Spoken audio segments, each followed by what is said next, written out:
येत्या 14 डिसेंबरला मंत्रिमंडळाचा विस्तार होतोय। मुख्यमंत्र्यांच्या मंत्रिमंडळात आमदार रवी राणा यांना स्थान मिळावं यासाठी विदर्भाची कुलस्वामिनी आई अंबाबाई व श्री एकवीरा देवीला साकडं घालण्यात आलं। सुनील राणा, समाजसेवक लप्पी सेठ जाजोदिया, लाडक्या बहिणी ॲडव्होकेट सागर महाराज देशमुख, विदर्भ केसरी संजय तिरतकर व युवा स्वाभिमानचे कार्यकर्ते यांनी देवीची आरती केली। देवी पुढे नतमस्तक झाले, मागणी केली।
महाराजमाधिपत्यं समुद्रपर्यायिष्ठा सर्वं सर्वैकन्दाता परार्था पृथिवी समुद्रपर्यन्ताय एकराजसभ्ये लोको विनीतो वर्तनविष्टानो वर्तस्याव संकुले आवीक्षितस्य कामप्रिये विश्वे देवाः समाददेति ॐ एकदन्ताय विद्महे वक्रतुण्डाय धीमहि तन्नो दन्ति प्रचोदयात् नारायणाय वासुदेवाय धीमहि तन्नो विष्णुः प्रचोदयात् महालक्ष्मीं विद्महे विष्णुपत्नी च धीमहि तन्नो लक्ष्मी प्रचोदयात् गतपुरुषाय विद्महे महादेवाय धीमहि तन्नो रुद्रः प्रचोदयात् कात्यायनाय विद्महे कन्याकुमारी च धीमहि तन्नो दुर्गे प्रचोदयात् सच्चिदानन्दाय विद्महे पूर्णगुणोदयाय धीमहि तन्नो सद्गुरुदेवाय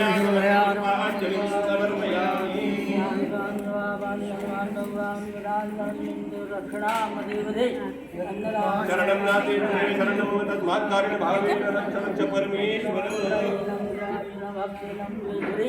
यत्कृतं मया देवं परिपूर्णं तस्मै विनजानामि कवान्तनं पूजां च विनजानामि क्षम्यतां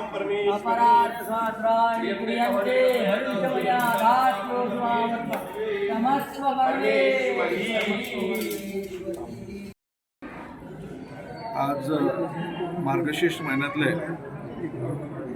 फार महत्त्वाची तिथी असल्यामुळे आणि मी स्वतः शपथविधीला असल्यामुळे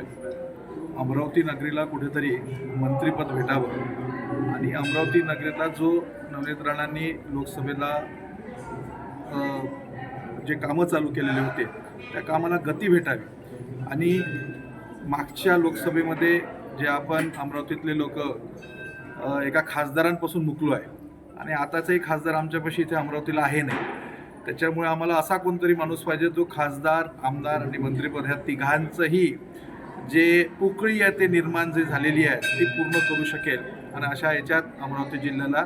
समोर नेण्यासाठी एकमताने जो समोर आलेला नेता आहे ते रवी राणा आहे। सगळ्यांनी त्यांना प्रेम दिलेलं आहे, आता प्रेमासोबत त्यांची जिम्मेदारी आहे, ते जिम्मेदारी त्यांना पालकमंत्री म्हणून भेटावी, ते अमरावतीचे पालकमंत्री म्हणून इथे यावे, मंत्रिपद म्हणून इथे यावे आणि अमरावतीला एका नवीन आयामाला जावं या कारणासाठी आणि याच याच्यासाठी आम्ही आज अंबादेवीला आणि एकवीरा माताला बस मांडलेला आहे की येणारी जी आता 13-14 तारखेला जो तुमचा आता शपथविधी होईल त्याच्यात अमरावतीचं नेतृत्व करणारे रवी राणा मंत्रिपद भूषावे आणि अमरावतीचा उद्धार करावा, यासाठी आज मी सगळेजण एकवीरा मातापाशी नवससाठी आलो होतो। रवी राणा यांना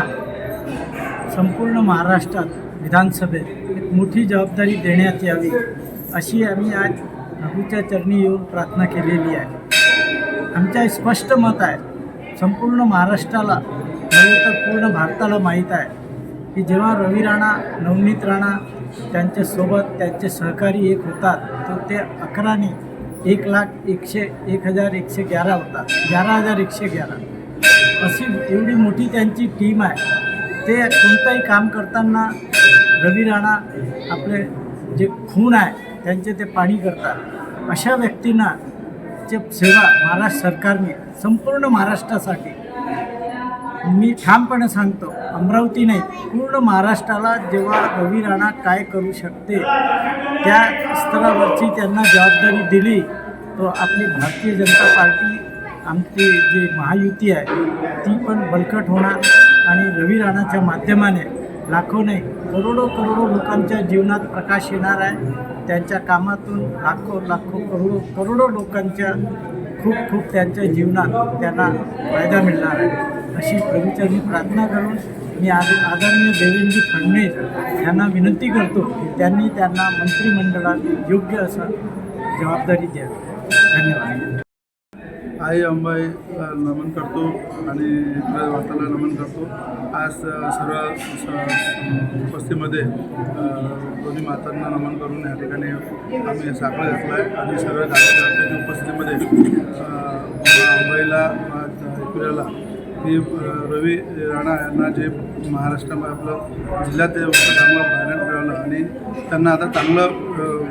काम करायची संधी या महाराष्ट्र सरकारने द्यावी हे त्या ठिकाणी सर्वांना त्या निमित्तानं आई अंबाईला आम्ही साखर घालायला आलेलो आहे आणि देवेंद्रजींना विनंती करेल की त्यांना एक चांगलं जबाबदारी देऊन जिल्ह्याचं तर नेतृत्व करतील असतात सोबत महाराष्ट्राचं एक त्यांना चांगलं काम करायची संधी मिळावी याची इच्छा करतात.